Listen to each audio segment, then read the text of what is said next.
जो बहुत लोग नहीं देते। और यही एक कारण है कि आपके हृदय में एक खालीपन है, जिसकी वजह से लोगों का थोड़ा अलग बिहेवियर आपको डिस्टर्ब करता है। अगर आपका इनसाइड भरा हुआ रहता तो मैं आपको बताना चाहता हूं, आप एक बहुत डिफरेंट व्यक्ति होते, आप एक अलग ही व्यक्ति होते। लेकिन जानते हैं हमारी ये दिशा ऐसी क्यों है? बिकॉज आप इग्नोर करते हो चीजों को। आप चीजों को क्या करते हैं? हम रिजेक्ट नहीं करते हैं। हाँ, ये है, लिखा है, मैं मानता हूं, लेकिन आप इसे इग्नोर करते हैं। तो आपसे विनती है, आज का वचन जो मैं आपके सामने प्रेज कर रहा हूं, मुझे कोई ज्यादा टाइम नहीं चाहिए। मैं 15-20 मिनट में इस सभा को खत्म कर दूंगा। उसके बाद हमें प्रभु भोज देना है। मैं चाहता हूं आप सब ध्यान दें। यहां देखिए, इफिशियंस के लेटर में मैं आपको थोड़ी समरी बताता हूं। पहले के 3 अध्याय अगर आप पढ़ें तो पॉल उसमें बताता है कि तुम्हारे लिए खुदा ने क्या किया है। लेकिन अगर आप पीछे के 3 अध्याय पढ़ें तो वो आपको बताएगा कि खुदा में तुम्हें क्या करना है। अब आराम से पढ़िए, ये मैंने खुद रीड किया है, स्टडी की है। पहले के 3 अध्यायों में वो एक फाउंडेशन डालता है और दूसरे के 3 अध्यायों में वो आपके ऊपर सुपर स्ट्रक्चर रखता है। पहले के 3 अध्यायों में वो बताता है कि तुम मसीह में कौन हो, तुम्हारे लिए प्रभु ने क्या किया है। लेकिन लास्ट के 3 अध्यायों में वो कलीसिया के ऊपर एक महान जिम्मेदारी देता है, और उस जिम्मेदारी के अंदर वो एक बात कहता है कि तुम्हें ये बात देखनी चाहिए कि तुम्हारी चलन कैसी है, तुम्हारी चाल कैसी है। और वो उसके बाद कहता है be like a wise people. वो कहता है बुद्धिमानों के समान, जो वाइस लोग होते हैं ना, उनके समान अपनी जिंदगी जियो। सुनिए, मैं आपको कुछ समझाना चाहता हूं। मैंने अपने जीवन में सालों से ये कन्फेशन करना बंद कर दिया है कि मैं कमजोर हूं। आप भी बंद कर दो। मैं कमजोर हूं, मैं कमजोर हूं, मैं कमजोर हूं, मैं कमजोर हूं। पाप हो जाने के बाद भी हाँ, मैं तो कमजोर हूं। सुनिए, ये बात समझिए, जीवन के जिस भी क्षेत्र में आप असफल हो, इसीलिए नहीं हो क्योंकि आप कमजोर हो, पर इसीलिए हो क्योंकि आपको अनुग्रह नहीं मिला है। मैं फिर से कहूं, अगर आपसे रोज एक ही गुनाह होता है या कुछ चीजें ऐसी हैं आपके जीवन में जो ठीक नहीं हो रही हैं, स्पेशली हमारा स्वभाव। आप जानते हो, स्वभाव सबसे बड़ी प्रॉब्लम है आज। याद रखिए, अगर आप ये कहोगे ना कि आप कमजोर हो, तो आपको कभी अनुग्रह नहीं मिल पाएगा। सब कमजोर हैं। यहां पर कौन बैठा है? यीशु ने कहा शरीर कमजोर है, आत्मा बलवंत है, आत्मा तैयार है। यीशु ने कहा एवरीवन इज वीक। कई बार हम लोग क्या बोलते हैं अपने आप को, मैं तो तुच्छ हूं, मैं तो कमजोर हूं, मुझसे तो होता नहीं है। नो, ये सारे कन्फेशंस चेंज करो और जानो कि मैं कमजोर इसीलिए हूं क्योंकि मुझे अनुग्रह नहीं मिल पाया है। क्यों मुझे अनुग्रह नहीं मिल पाया है, आज मैं उसका कारण आपको बताना चाहता हूं। क्यों परमेश्वर ने कुछ जगहों पे आपके ऊपर हाथ रखना बंद कर दिया है। क्यों खुदावन आप में से कुछ लोगों की सहायता नहीं कर पाता। क्यों ऐसी जगहें हैं बाइबल के अंदर जहां पर लोगों के उन क्षेत्रों को प्रभु छू नहीं पाता। आप जानते हो एक दिन क्या हुआ? बाइबल मुकद्दस कहती है एक समय था, याकूब की 2 बीवियां थी, जिसका एक का नाम था लिया और एक का नाम था राहेल। और मैं आपको बताना चाहता हूं, लिया से उससे बहुत बच्चे पैदा हुए, लेकिन राहेल से जो उसको पहला बेटा पैदा हुआ उसका नाम था यूसुफ। इसीलिए आप देखिए, सबसे अधिक वो यूसुफ से प्यार करता था क्योंकि वो उसकी फेवरेट वाइफ का पहला बच्चा था। वो उसे बहुत प्यार करता था, उसके लिए कपड़े अलग से बनाता था। इवन कभी कभी आप देखिए, भाइयों के साथ फील्ड पे वो उसको काम पे भी नहीं भेजता था, अपने करीब रख देता था। और अमेजिंग बात यह भी थी कि एक घर के अंदर 12 लड़के थे, 12 को सेम शिक्षा मिली, लेकिन गंभीरता से एक नहीं ली, और वो यूसुफ था। बाकी आप देखो उन 11 का स्वभाव कैसा था। आप जानते हो, यूसुफ एक स्वप्नदर्शी था। वो एक ऐसा व्यक्ति था जो सपने देखता था। और ये जो सपने आजकल आप देखते हो ना, वो सपने नहीं। वो ऐसे सपने देखता था जो खुदा की। आज हमारे पास जो सपने आते हैं 80% तो आप देखो हमारे ही होते हैं। मुझे एक बात बताइए, आप 10 बार एक दिन में दिल वाले दुल्हनिया ले जाएंगे पिक्चर देखो, तो रात को सपने में काजोल और शाहरुख खान नहीं आएंगे? मेरे एक दोस्त हैं, वो बैंक में कैशियर हैं। उनकी जो बहन है, उनकी जो वाइफ है, जो मेरी बहन है, वो मुझे कभी भी कॉल करती है ना, बोलती है आपके भैया रात को भी नींद से उठ के कहते हैं 500 वाली घड़ी तो दे, 1000 वाली दे। सबकॉन्शियस में आ जाती हैं चीजें, फिर वो ड्रीम्स में, विजन्स में कन्वर्ट होती रहती हैं। आप जानते हो आपको कैसे पता चलेगा कि कोई सपना मुझे आया है? तो मैं कैसे जानूं कि खुदा ने दिया है? प्रभु से कहिए इसे दोबारा दे। लगता है कि यार ये मेरा है। जी नहीं। आपको पता है यूसुफ को एक सपना 2 बार आया था, एक ही मीनिंग अलग अलग तरीके से आया। वचन कहता है उसने एक सपना देखा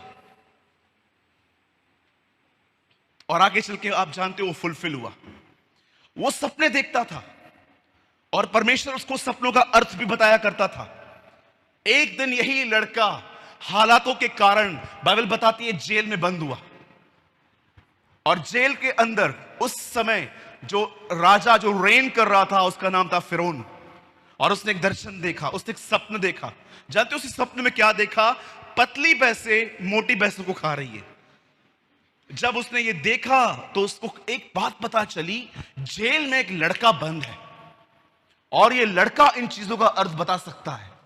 उसे जेल से बाहर निकाला गया, उसके सामने खड़ा किया गया, उसे सब कुछ बताया गया और यूसुफ ने उसे एक झटके में बताया, ये अकाल के समय के लिए है। यूसुफ ने उसे बताया 7 पतली भैंसों को मोटी भैंसें खा रही हैं, इसका अर्थ है अब आने वाले 7 साल भरपूरी के साल हैं, उसके जो 7 साल हैं उसके बाद अकाल शुरू हो जाएगा। उसे उसको बताया। क्या आप इस बात को जानते हैं? जब फिरौन ने उसके इस बुद्धि को देखा, जब देखा कि ये परम प्रधान की आत्मा से बातें करता है, तब उसने एक जगह उसके जीवन में हर बात दे दी कि तू सब चीजों का अधिकारी है। और ये लड़का पावर में आ गया, ये लड़का एक पोजीशन पे आ गया। और जानते हो 7 साल तक इस लड़के ने हर जगह से अनाज खरीदा और मिस्र में जमा करते गया, करते गया, करते गया, करते गया। और उसके 7 साल के बाद यही अनाज जो उसने जमा किया था वो लोगों में बांटता रहा, बांटता रहा, बांटता रहा। मैं आप में से हर एक को एक बात कहना चाहता हूं, बड़े ध्यान से सुनिएगा। जिस व्यक्ति ने अपने अकाल में नहीं बटोरा, वो व्यक्ति कभी अपनी भरपूरी नहीं देख सकता। आप जानते हो जीवन में बहुत सारी चीजें ऐसी हैं, जब आप करोगे आपको कुछ समझ में नहीं आएगा, कोई फल नहीं मिलेगा, लेकिन कुछ समय के बाद आपको पता चलेगा कि ये फल इसी वजह से है क्योंकि जो मैंने पहले मेहनत की थी। आज जानते हो बहुतों के पास क्यों कुछ नहीं है, क्यों परमेश्वर का अनुग्रह नहीं है? क्योंकि उसका एक मुख्य कारण है, उन्होंने अपने कंगाली के समय कुछ नहीं बटोरा। एक दिन यीशु यरूशलेम को देख के जानते क्या कहते हैं? हे यरूशलेम, हे यरूशलेम, तू नबियों को मार डालता है। कितनी बार मैंने चाहा कि तूने संभाले, लेकिन तूने नहीं चाहा। देख तेरा घर उजाड़ छोड़ा जा रहा है और उसका कारण यह है, तूने अपने अनुग्रह के समय को नहीं जाना। रीड इट, पढ़िए आराम से। आप जानते हो आप में से बहुतों के जीवन में जब आप सिन में गिर जाते हो, एक पाप जो हम सब करते हैं, मुझे पकड़ के यहां पर कभी कभी देखा है हमारे मुंह से कैसे गुस्सा हो जाते हैं। कई बार आपने देखा है हम कितना गलत बातें करते हैं लोगों के लिए। कभी आपने सोचा कि आपको परमेश्वर ने अनुग्रह क्यों नहीं दिया? क्यों परमेश्वर ने आपको ग्रेस नहीं दी? जानते हो क्यों? क्योंकि जब उसे बटोरने का समय था उस टाइम पे आप मोबाइल यूज कर रहे थे। आज मैंने बहुतों को देखा है, यहां देखिए सब, मैं आपका अधिक समय नहीं लूंगा। मैंने बहुतों को देखा है एक एंडलेस साइकिल में घूमते रहते हैं, रोज गुनाह, सुबह उठ के माफी, फिर शाम को दोपहर को गालियां, फिर रात को माफी, फिर वही फिर वही फिर वही फिर वही फिर वही। मैं प्रभु को कहता हूं, प्रभु ये साइकिल बंद क्यों नहीं हो रही है, आखिर कारण क्या है? जानते हो प्रभु मुझे क्या कहता है? सूरज, इस बंदे को मैंने हर तरह से आराम दिया है ताकि इसके जीवन के 4-5 घंटे ये बिल्कुल फ्री रहे और मुझसे बात करे। और जानते हो उन दिनों में ये लड़का क्या करता है? फोन लेके बैठा रहता है। यही कारण होता है कि जब समय आता है अनुग्रह का, इसके पास अनुग्रह नहीं होता। एक दिन मैंने कहां पर नाश्ता ऑर्डर किया, तो मैंने उनको कहा थोड़ी सी टोमेटो केचप मिल सकती है? आपको पता है ना, कुछ जगहों पे अभी सैचे स्टार्ट हुए। पहले एक रेड कलर की बॉटल आती थी पूरी, जिसे वो प्रेस करते थे, बाहर आती थी। वो लेकर आए और उन्होंने वैसे पीछे से पकड़ी और जैसे उन्होंने दबाई, वो पूरी सॉस यहां पर। आप बिलीव करो, मैंने उसको ऐसा चिल्लाया, वो लड़का लास्ट तक बाहर नहीं आया। उसका बॉस बोल रहा था जा दूसरा देख के आ, बोलता था दूसरा, ये लाल कलर इधर से निकाला, ये मेरे इधर से निकालेगा अभी। मैंने उसको इतना चिल्लाया, अरे अकल नहीं है, पूरा पैंट खराब कर दिया। किधर जा रहा था मैं, अब कौन जाएगा चेंज करने के लिए? दिमाग नहीं है, कैसे लोगों को रखते हो? पागल हो क्या? तू भी पागल, ये भी पागल।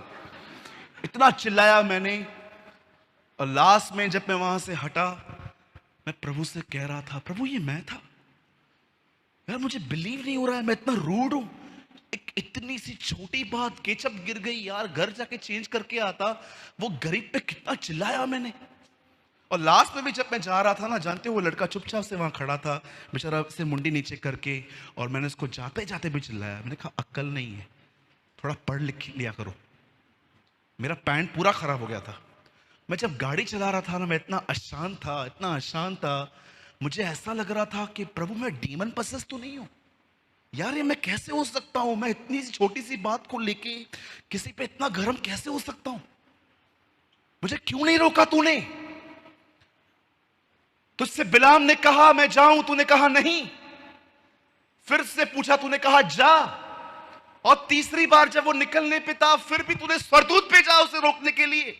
अबीमेलेक को देखो, उसने सारा को लिया, और जब वो सारा को छूने वाला था, खुदा उस पलंग पे आके कहता है वो नबी की पत्नी है, उसे छूना नहीं। खुदा तूने ऐसा व्यवहार क्यों नहीं किया मुझसे? मुझे क्यों नहीं रोका? इतनी गंदी मेरी गवाही खराब हो गई। मैं इतनी बार बोलता था मुझे गुस्से पे विजय मिली है। जानते हो मुझे परमेश्वर ने क्या कहा? तुझे पता है मैंने तुझे क्यों नहीं रोका? क्यों? तुझे अनुग्रह नहीं मिला मेरा। यूसुफ ने 7 साल अपने कमी में बटोरा, और उसके बाद तब एंजॉय किया जब किसके पास कुछ भी नहीं था। मेरे भाइयों, मेरी बहनों, जीवन में एक समय आता है जब परमेश्वर आपको चारों तरफ से विश्राम देता है, काम परिवार से, ताकि वो समय रिलैक्स होकर आप उसे दो। आपको लगता होगा क्या बाइबल, क्या प्रेयर, लेकिन आप जानते हो खुदा से बात करते करते आपका उससे संबंध बनता है, और वही संबंध आपको उन बातों में जब आप गिरने वाले थे उठा के रखता है।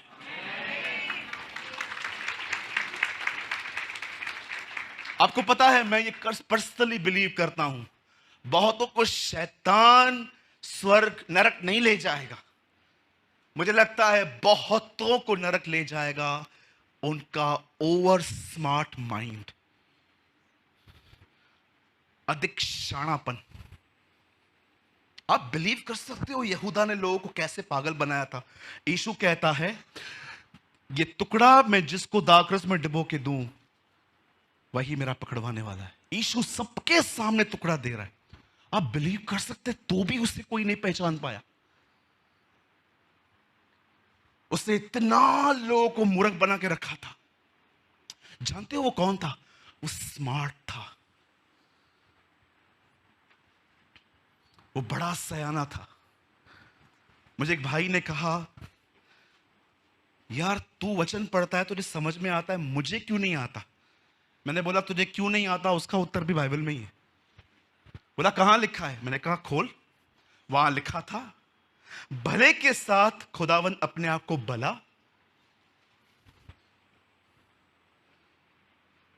भले के साथ वो अपने आप को भला, खरे के साथ वो अपने आप को खरा दिखाता है, और उसके बाद लिखा है चतुर के सामने वो अपने आप को ट्विस्ट करता है। तू शाना है ना, अब मैं तुझे दिखाता हूं मैं कौन हूं। वो अपने आप को ट्विस्ट करता है। इसलिए लिखा है सीधे मन वालों के लिए यहोवा भला है। जो सीधे मन के हैं, आपको पता है, मैं आपको आप ट्रस्ट कीजिए, मैं अपने पूरे हृदय से विश्वास करता हूं, बहुत सारे लोग जो हैं वो नरक में शैतान की वजह से नहीं, अधिक अपने स्मार्टनेस की वजह से जाएंगे। उन्हें लगता है मेरे रास्ते खुदा के रास्तों से बढ़कर हैं। आप जानते हो, जो व्यक्ति मूर्ख है, जैसे बाइबल बताती है परमेश्वर ने मूर्खों को चुना, आप जानते हो जिस व्यक्ति में आप देखो ना, जिसने अपने आप को मसीह में आके खो दिया, खाली हो गया है। आप जानते हो जो व्यक्ति अपने स्वयं से खाली हो चुका है, जानते हो उस व्यक्ति को आप कैसे देखोगे? उसके आप मोस्ट ऑफ टाइम आप उसको घुटनों पे देखोगे। मोस्ट ऑफ टाइम वो छोटी छोटी बातों के लिए दुआएं करेंगे। उन्हें नहीं लगेगा कि कुछ बड़ी प्रॉब्लम आएगी सिर्फ तो ही खुदा को पुकारा जा सकता है। इवन मैं आपको बताना चाहता हूं, सबसे लेस क्या होता है कि आप खाने के लिए प्रेयर करो। यीशु ने कहा तुम्हें भोजन से पहले भी दुआ करनी चाहिए। लेकिन जानते हो जो स्मार्ट है ना, स्मार्ट बोलो, स्मार्ट, चतुर, आप उनको कम से कम दुआओं में देखोगे। कम से कम। जरा सोचिए, इस दुनिया में सबसे हृदय शुद्ध उसी का था जब वो अर्थ पे आया और अपने 12 चेलों को उसको चुनना था। उसे पूरी रात प्रार्थना की। शुद्ध मन होने के बाद भी वो इस चुनाव के लिए अपने स्वर्गीय पिता पे निर्भर था कि मैं उससे पूछूंगा और उसके बाद चुनाव करूंगा। आज मैं आपसे पूछना चाहता हूं, जब यूसुफ को 7 साल मिले, उन 7 सालों को उसने पूरी बुद्धिमानी से बटोरा और अकाल में सबको बांटा। मैं आपसे पूछना चाहता हूं, यहां पर जितने भी लोग हैं, आप अपने खाली समय में क्या करते हो? That is my counter question, a last question. आइए मैं आपसे पूछना चाहता हूं, वो समय जो खुदा आपको देता है, आप उसमें क्या करते? फोन यूज करते हैं,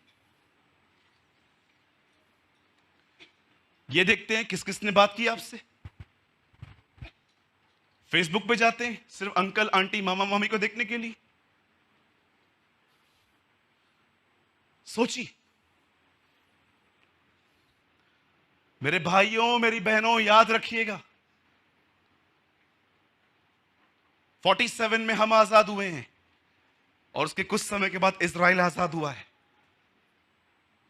अब मुझे बताइए, मैं किसी को ऊपर नीचे कर रहा हूं, वो कहां है, हम कहां हैं? क्या आप ये बात देख रहे हो वो कितने पावरफुल हो गए 70 सालों में? क्योंकि यीशु ने कहा मेरे आने से पहले वहां पर पत्ते आएंगे। कैसे जानेंगे कि उसका आना निकट है? उसने कहा जब तुम अंजीर के पेड़ को पत्ते हुए लगते हुए देखो। अब आराम से स्टडी करो, आपको पता चलेगा इजराइल कभी इतने लंबे अरसे तक अपने देश में नहीं रहा है। ये पहली बार हुआ है कि वो इतने लंबे अरसे तक अपने मुल्क में हैं, अपने देश में हैं और कोई उनको निकाल नहीं पा रहा है। आपको पता है अब पेड़ हरा होना शुरू हो गया है, ये नेशन पावरफुल बनना शुरू हुई है। और उसके बाद यीशु ने कहा तब मैं आ जाऊंगा। हम कैसे अपना खाली समय बिता रहे हैं? पौल यहां पर कहता है निर्बुद्धियों के समान नहीं, परंतु बुद्धिमानों के अनुसार अपना समय बिताओ। मेरे भाइयों मेरी बहनों, याद रखिए, सेहत चली गई खुदा आपको लौटा देगा, पैसे आगे के चले गए खुदा आपको लौटा देगा। पर मुझे एक बात बताइए, समय बर्बाद हो गया तो वो कैसे लौटाएगा? टेल मी, मुझे बताइए, अगर समय चला गया तो वो उसे कैसे लौटाएगा? आपकी सेहत चली गई, आप दुआ करोगे यीशु आपको हील कर देगा। आपके पैसे चले गए, ओ अयूब को उसने हर चीज दुगनी दे दी थी, वो आपको लौटा देगा। आपके बाल चले गए हैं, आपके सब कुछ चले गए हैं, खुदावन आपको लौटा देगा। पर मुझे बताइए, अगर आपने समय खो दिया है तो वो आपको कैसे लौटाएगा? मैंने बहुत टाइम पहले भी कहा था, मैं आज भी कहता हूं, दो दुआएं कभी नहीं सुनी जाएंगी, इसलिए टाइम वेस्ट मत करना। एक, अगर आप प्रभु से कहोगे आप कभी आओगे, उसकी डेट बताओ, वो आपको कभी नहीं बताएगा, क्योंकि उसे पता है अगर मैंने इससे कहा 11 दिसंबर को मैं आ रहा हूं तो ये पश्चाताप 10 को करेगा, ये 9 को भी ऐसे करेगा। मुझे आज भी याद है, एक पुरानी कलीसिया में जब मैं था तो मैं घर में गया था और उस अंकल का नेक्स्ट डे बैप्टिज्म था, वो पी रहे थे। मैंने कहा अंकल, ओए तू कब आया रे? उन्होंने ऐसे बात की। मैंने कहा अंकल क्या कर रहे हो? पी रहा हूं। मैंने कहा अंकल कल आपका बपतिस्मा है। ओ इसलिए तो पी रहा हूं, कल से तो तूने बोला है कुछ पीने को मिलेगा नहीं, आज ही पी लेने दे। मैंने उस दिन समझा ये भी खतरनाक मेंटालिटी है। प्रभु का धन्यवाद, उसने यहाँ कुछ चीजों को छुपा के रखा है हमसे। मैं बिलीव करता हूं अगर आज प्रभु कहते ना मैं 10 दिसंबर को 11 दिसंबर को आने वाला हूं, सब बेवड़े 8 तारीख को पश्चाताप करेंगे, पी के खा के गोवा खा के सब करके लास्ट में वो लास्ट डे पे आएंगे और कहेंगे वो चोर को 2 घंटा पहले तो उठाया था, मेरे को एक दिन पहले उठा। क्रिश्चियंस को स्क्रिप्चर्स हैं जबरदस्त। हाँ, बहुत सारे भाई बहन लड़के लड़कियां ब्रेकअप भी 8 तारीख को करेंगे बॉयफ्रेंड से। चल जानू, जान निकालने वाला आ रहा है, छोड़ दे अभी। हाँ, प्रभु कह दे 10 दिसंबर को आ रहा हूं, 8-9 को मैसेज करेंगे, जानू जान निकालने वाला आ रहा है। चॉकलेट डे, रोज डे, सारी डे, जितने भी डेज मनाए हैं, अब जजमेंट डे पे सबका हिसाब दे। हाँ, एक दुआ वो कभी नहीं सुनेगा, वो ये कि आप उसे कहो आप कभी आओगे, वो आपको कभी नहीं बताएगा। वो लिमिटेड होके आया था। एक स्त्री ने छुआ और पीछे देख के कहता है किसने मुझे छुआ, उसे नहीं पता चला। वो एक अंजीर के पेड़ में फल ढूंढने गया, उसे नहीं पता था। लोग उससे पूछते थे तेरा आना कब है, वो कहता था मुझे नहीं पता। वो लिमिटेशंस में आया। और दूसरी दुआ जो आपको कभी उसका उत्तर नहीं देगा वो ये है, आप उससे कहो 2021 मुझे लौटा दे। सर्वशक्तिमान प्रभु परमेश्वर, आकाश और पृथ्वी का मालिक, इब्राहिम, इसहाक और याकूब का खुदा आपको समय नहीं लौटा पाएगा। कौन सा जो गया सो गया। आपने कभी देखा था आपका पास्टर कभी इतना बिजी था जितना मैं अभी 6 महीने में हुआ? मुझे परमेश्वर ने कहा दौड़, जितना दौड़ सकता है दौड़। मैंने कहा क्यों प्रभु? क्योंकि समय निकट है, टाइम इज नियर। आप जानते हैं कभी कभी मैं प्रभु से क्या कहता हूं, प्रभु नए को छोड़, जो पुराने हैं उनको ही तैयार कर। इतना समय करीब है। मैं अपने संदेश को बंद कर रहा हूं। परमेश्वर ने फिरौन को एक विजन दिया, एक ड्रीम दिया। तू चाहता है तेरी भरपूरी में, तेरे अकाल में तेरे पास सब कुछ हो, तो एक काम कर, अपने अकाल में सब ले ले। मेरे भाइयों मेरी बहनों, याद रखिए जीवन में एक समय ऐसा आता है जब हम गिरने ही वाले होते हैं, वहां पर हमें परमेश्वर का अनुग्रह चाहिए रहता है। नहीं तो ये गलतियां गलतियां गलतियां गलतियां खत्म करती जाएंगी हमें। मैं आपको बताना चाहता हूं, एक जीवन में एक समय आता है जब परमेश्वर आपको हर तरह से विश्राम देते हैं। आपको फाइनेंशियली विश्राम देते हैं, हेल्थ में विश्राम देते हैं, आपके साथ ऐसे लोगों को खड़ा कर देते हैं जो आपको सपोर्ट करते हैं। आप जानते हो ये क्यों होता है आपके साथ? आपको लगता है oh I am enjoying blessings of God, मैं प्रभु की आशीष को एंजॉय कर रहा हूं। मेरे भाइयों मेरी बहनों, याद रखिए परमेश्वर ने आपको विश्राम इसलिए दिया है ताकि आप उसके और करीब जा सको, और वहां पर जाके हम अनुग्रह पर अनुग्रह पाते हैं, हम ग्रेस टू ग्रेस पाते हैं। और उसके बाद मैं आपको सच कहता हूं, 1000 लोग आपके साथ अनफेयर करें, आप एक ही बात खड़े होकर कहोगे मुझे किसी से कोई शिकायत नहीं। God bless you. Oh, I pray you will read this type of life. मेरी दुआ है कि आप सब इस जीवन पे पहुंचे जहां पर आप ये कह सकें, भाई ट्रस्ट मी, मुझे किसी से कोई शिकायत नहीं, सब मेरे भाई और मेरी बहनें हैं, खुदावन मुझसे ऊंचा इन्हें उठाए। ये लास्ट वर्ड्स है उस लड़के के, अपने 11 भाइयों के सामने खड़े होके वो कहता है, तुमने नहीं परंतु परमेश्वर ने मुझे यहां भेजा। हम बहुत बोलते हैं ना, हम सोचते हैं ना कि परमेश्वर यूसुफ से प्यार करता था। आप में से कितने लोग ये बात जानते हैं, परमेश्वर यूसुफ से अधिक उसके भाइयों से प्यार करता था। मुझे यहां भेजा गया ताकि तुम्हारे प्राण बचे। यीशु ने कहा, मैं एक भेड़ के लिए 99 को अलग करता हूं। आप में से कितने लोग ये बात जानते हैं, वो बाप गुमराह पुत्र से जो जो चला गया, आप जानते हो बड़े से लेके वो छोटे से प्यार करता था। क्या बाप है ना, पहले छोटा चला गया, जब वो वापस आया तो बड़ा रूठ के गया। आपने देखा बाप क्या कर रहा है, सबको मनाता रहता है, अरे चलना यार चलना, क्यों नाराज होता है, वो मर गया था फिर जी उठा है, फिर उसको बोलता है अरे तुझे क्या प्रॉब्लम है। एक्चुअली मुझे लगता है कि इस कहानी का जो नाम है ना, वो गुमराह पुत्र नहीं, अ लॉस्ट फादर रखना चाहिए। एक ऐसा बाप जो बेचारा सबको मनाने में खोया, अरे चलना यार चलना। प्रभु उसने गलत किया, मैंने क्या किया, या मैं क्या करता हूं तुझे यार, मैंने कुछ बोला तुझे। मेरे भाइयों मेरी बहनों, समय बड़ा महत्वपूर्ण है, इसे गवाओ मत। मैं बंद करने से पहले 1 मिनट की एक छोटी सी कहानी बता के खत्म कर रहा हूं। एक छोटा सा बच्चा था,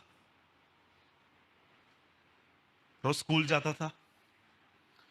एक दिन जब वो रास्ते से आ रहा था तो उसे कुछ पत्थर मिले जो बड़े चमक रहे थे। उसे वो सारे पत्थर हाथ में लिए और दरिया पे बैठ के एक एक पत्थर को फेंकने लगा। और जो वो छोटे से पत्थर जब पानी में गिर रहे थे ना, बड़ी ऐसे आवाजें आ रही थी, बड़ा मजा आ रहा था उसको ये आवाज सुनने में। सब फेंकते गया, घर आया, उसके पिताजी की हैबिट थी उसके नोटबुक को रोज चेक करने की। जब उसने नोटबुक के लिए उसका बैग खोला तो उसमें क्या देखा कि 2-3 पत्थर पड़े थे। उसके बाप ने देखा, अरे ये इधर आ। वो आया, ये किधर मिला, बहुत वहां पर बहुत पड़े थे, किधर है, सब फेंक दिए। तेको पता है ये क्या है, अरे हीरे ये कहां की है। अब मुझे क्या पता ये हीरे हैं, मैंने तो फेंक दिए। जब एक कहानी पढ़ रहा था मैंने समझा, समय हीरा है, हम उसे पानी में फेंक रहे हैं। कितने लोग हैं यहां पर, मुझे बताइए, आपके सोने में कुछ आपका डिसिप्लिन बना है इन दिनों में? हाँ, कुछ लोग तो देखो तो ऐसा लगता है इनका जन्म ही सोने के लिए हुआ है। इतना सोएंगे इतना सोएंगे। मुझे बताइए कैसे आप समय बिता रहे हैं? ओ सालों हो गए, 4.5-5 घंटे से ज्यादा नहीं सोया हूं मैं बाहर जाता हूं तो 3 घंटे सोता हूं, क्योंकि मुझे पता है मुझे समय मिला है। जरा सोचो, आई एम सॉरी, मैं आपको कंडेम नहीं कर रहा हूं जो ओल्ड एज के हैं, जिनकी उम्र 50, 55, 60 के ऊपर है। जरा सोचो, अगर आपने एक ऐसा जीवन जिया है जिसमें आपने पूरा जीवन अपनी चलाई और अब आपका जीवन थोड़ा ही बचा है, आप समझ सकते हो ये गिल्ट कितनी गंदी चीज है। पर सोचो उस जवान से जिसने 19-20 में अपना जीवन खुदा को दिया है और वो खुदा की मर्जी से चलता है। जरा सोचो आपकी मृत्यु का समय आएगा तो आप में कितनी संतुष्टि होगी कि मैंने अपना जीवन बर्बाद नहीं किया, वो मैंने अपने स्वर्गीय पिता के लिए जिया।